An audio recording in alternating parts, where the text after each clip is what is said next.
நாம ராத்திரி பாக்குற வானம் ஒரு அமைதியான கடல் மாதிரி தெரியலாம் இல்லையா? ஆனா அந்த அமைதிக்கு கீழே நம்ம கண்ணுக்கு தெரியாம ஒரு பிரம்மாண்டமான பிரபஞ்ச நாடகமே நடந்துகிட்டு இருக்கு. நாம பாக்குற இந்த அமைதி அந்த நாடகத்தை மறைக்கிற ஒரு மெல்லிய திரை, அவ்வளவுதான். ஒருவேளை நம்ம பாக்குற இந்த நட்சத்திரம் நிறைஞ்ச அமைதியான இரவு வானம் உண்மையோட ஒரு சின்ன துளி மட்டும்தானா? அது ஒரு போட்டோ மாதிரி நிலையா இல்லாம நொடிக்கு நொடி மாறிக்கிட்டே இருக்கிற ஒரு பிரம்மாண்டமான பெருவெளியா இருந்தா எப்படி இருக்கும்? இத்தனை காலமா வானியல்ங்கிறது உறைஞ்சு போன போட்டோக்களை படிக்கிற மாதிரி தான் இருந்துச்சு. ஆனா இப்போ ஒரு பெரிய டெக்னாலஜி புரட்சி எல்லாத்தையும் மாத்திருச்சு. இனிமே நாம பிரபஞ்சத்தோட வரலாற்றை படிக்க போறதில்ல. அது நம்ம கண் முன்னாடியே நடக்கிறத ஒரு சினிமா மாதிரி நேரடியா பார்க்க போறோம். சரி, இந்த கதையோட ஹீரோ யாருன்னு பாத்தீங்கன்னா, சிலி தேசத்துல ஒரு மலையேச்சியில இருந்து முழு பிரபஞ்சத்தையும் கண்காணிச்சுக்கிட்டு இருக்கிற ஒரு அமைப்பு தான். அதோட பேரு வீராசி ரூபன் கண்காணிப்பு நிலையம். அதோட ஒரே நோக்கம் இதுவரைக்கும் நாம பார்க்காத பிரபஞ்சத்தோட அசைவுகளை வெளிச்சத்துக்கு கொண்டு வரது. உலகின் தெற்கு பகுதியில செரோ பச்சான் அப்படிங்கிற ஒரு உயரமான மலையுச்சியில அமைஞ்சிருக்கு இந்த நிலையம். பிரபஞ்சத்தோட ரகசியங்களை தெரிஞ்சுக்க போற நம்மளோட புதிய, இதுவரைக்கும் இல்லாத அளவுக்கு சக்தி வாய்ந்த ஒரு கண்ணா இது இருக்க போகுது. இதுல இருக்கிறது தான் உலகத்திலேயே மிகப்பெரிய டிஜிட்டல் கேமரா.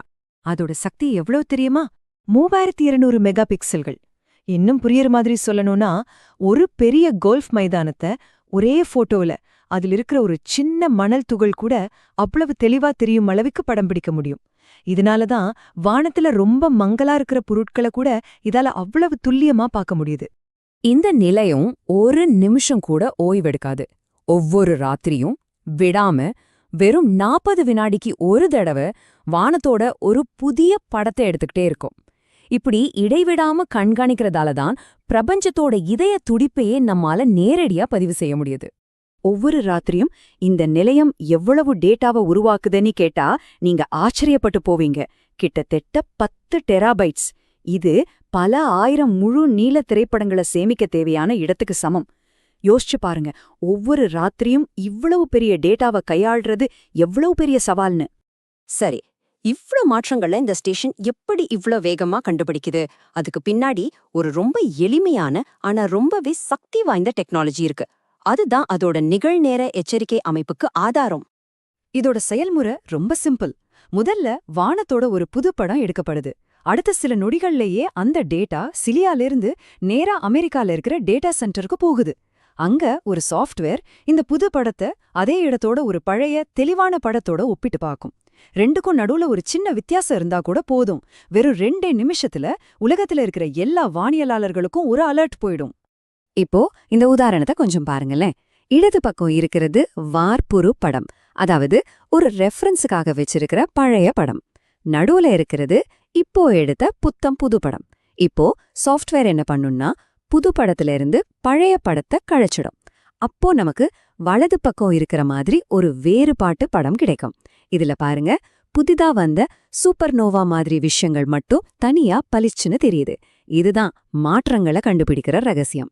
இப்படி ஒரு சிஸ்டம் உருவாக்குற டேட்டாவோட அளவு சும்மா இல்ல. அது ஒரு சின்ன ஓட மாதிரி இல்ல, ஒரு பெரிய ஆற்று வெள்ளம் மாதிரி.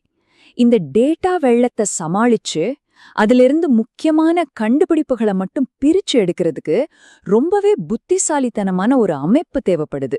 உதாரணத்துக்கு February 24, 2026 இந்த சிஸ்டம் வேலை செய்ய ஆரம்பிச்ச முதல் ராத்திரியிலேயே அதை அனுப்பின அலர்ட்டுகளோட எண்ணிக்கை எவ்வளோ தெரியுமா? 8 லட்சம். ஒரே ராத்திரியில வானத்துல 8 லட்சம் புதிய மாற்றங்கள். ஆனா இது வெறும் ஆரம்பம்தான். முதல் நாள் 8 லட்சமா இருந்த இந்த எண்ணிக்கை இந்த சிஸ்டம் முழுசா இயங்க ஆரம்பிக்கும்போது ஒரு ராத்திரிக்கு 70 லட்சமா, அதாவது 7 மில்லியனா அதிகரிக்கும்னு கணிக்கிறாங்க. இது நிஜமாவே வானியல்ல ஒரு புதிய யுகத்தோட தொடக்கம். யோசிச்சு பாருங்க, இந்த மில்லியன் கணக்கான அலர்ட்டுகளை மனுஷங்க உட்கார்ந்து ஆராய முடியுமா? அது சாத்தியமே இல்ல. இங்கதான் அலர்ட் புரோக்கர்ஸ்னு சொல்ற சாஃப்ட்வேர் நமக்கு உதவுது. இத ஒரு புத்திசாலி லைப்ரரியன் மாதிரி நினைச்சுக்கோங்க. மெஷின் லேர்னிங்கை பயன்படுத்தி இந்த கோடிக்கணக்கான தகவல்கள்ல இருந்து ரொம்ப முக்கியமான அலர்ட்டுகளை மட்டும் வடிகட்டி வகைப்படுத்தி அது சம்பந்தப்பட்ட விஞ்ஞானிகளுக்கு சரியா அனுப்பி வச்சிடும். சரி, இந்த பிரம்மாண்டமான டேட்டா வெள்ளத்துக்குள்ள என்னென்ன புதையல்கள் ஒளிஞ்சுகிட்டு இருக்கு? இந்த புதிய சிஸ்டம் வானியலோட பல துறைகள்ல புரட்சிகரமான கண்டுபிடிப்புகளுக்கு வழிவகுக்க போகுது. இந்த நிகழ்நேர எச்சரிக்கைகளை வச்சு என்னெல்லாம் பண்ணலாம் தெரியுமா? பூமிக்கு ஆபத்து விளைவிக்கிற சிறுகோள்கள் நம்மள நெருங்கறதுக்கு ரொம்ப முன்னாடியே கண்டுபிடிக்க முடியும். ஒரு நட்சத்திரம் வெடிக்க ஆரம்பிக்கிற அந்த முதல் நொடிய அதோட ஆரம்ப கட்டத்திலேயே நம்மால பார்க்க முடியும். பல மில்லியன் வருஷமா அமைதியா இருந்த கருந்துளைகள் எப்போ திரும்பவும் செயல்பட ஆரம்பிக்குதுன்னு கண்டுபிடிக்கலாம். சுருக்கமா சொல்லணும்னா, நாம இது வரைக்கும் கற்பனை கூட பண்ணி பார்க்காத எத்தனையோ அரிய பிரபஞ்ச நிகழ்வுகளை இது வெளிச்சத்துக்கு கொண்டு வரும். ஸ்லாக்ல இருக்கிற சாஃப்ட்வேர் டெவலப்பர் ஹெச்சின் ஃபேங் சியாங் சொல்ற இந்த வார்த்தைகளை கேளுங்க. இது இந்த சிஸ்டத்தோட வேகத்தையும் துல்லியத்தையும் ரொம்ப அழகா சொல்லுது. அவர் சொல்றார், இப்ப எங்களால ஒவ்வொரு படத்துக்கும் சில நிமிஷங்களுக்குள்ளேயே இதோ எல்லா தகவலும் இருக்கு அப்படின்னு சொல்லிட்டு விஞ்ஞானிகள் கிட்ட நீங்க வேலைய ஆரம்பிக்கலாம்னு சொல்ல முடியுது. வானியற்பியலாளர் ரொசாரியா பொனிட்டோ சொல்றது மாதிரி, ரூபியோட உண்மையான ஸ்பெஷாலிட்டியே அதோட இரட்டை திறமை தான். சில நிமிஷம் மட்டும் நடக்கிற திடீர் நிகழ்வுகளையும் இது கண்டுபிடிக்கும். அதே நேரத்துல ஒரு 10 வருஷமா ஒரு நட்சத்திரம் எப்படி மெதுவா மாறிக்கிட்டு இருக்குங்கிறதையும் இது பதிவு செய்யும். இதனால நாம ஒரு புதிய சகாப்தத்துக்குள்ள நுழையறோம். பிரபஞ்சத்தை நாம பார்க்கற விதமே இனி முழுசா மாறப்போகுது.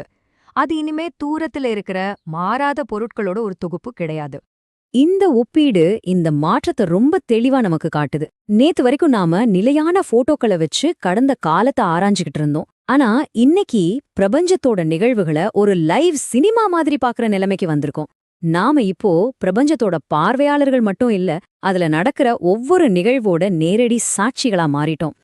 இந்த திட்டத்தோட பிரம்மாண்டத்தை புரிஞ்சுக்க இந்த ஒரு உண்மை போதும். ரூபின் வேலை செய்ய ஆரம்பிச்ச முதல் வருஷத்துல மட்டும் மனித சரித்திரத்துல இதுவரைக்கும் இருந்த மத்த எல்லா டெலஸ்கோப்புகளும் ஒன்னா சேர்ந்து கண்டுபிடிச்சதை விட அதிகமான வான்பொருள்களை இது ஒன்னே கண்டுபிடிச்சிடும். யோசிச்சு பாருங்க, இது வானியல் வரலாற்றையே மாத்தி எழுத போற ஒரு தருணம்.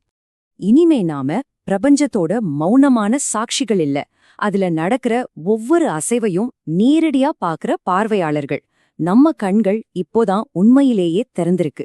இந்த புதிய பார்வையால இத்தனை காலமா நம்ம கிட்ட இருந்து மறைக்கப்பட்டிருந்த என்னென்ன பிரபஞ்ச ரகசியங்கள் எல்லாம் வெளிவர போகுதோ அந்த பதில் பிரபஞ்சத்தோட அடுத்த அசைவுல நமக்காக காத்துக்கிட்டு இருக்கு.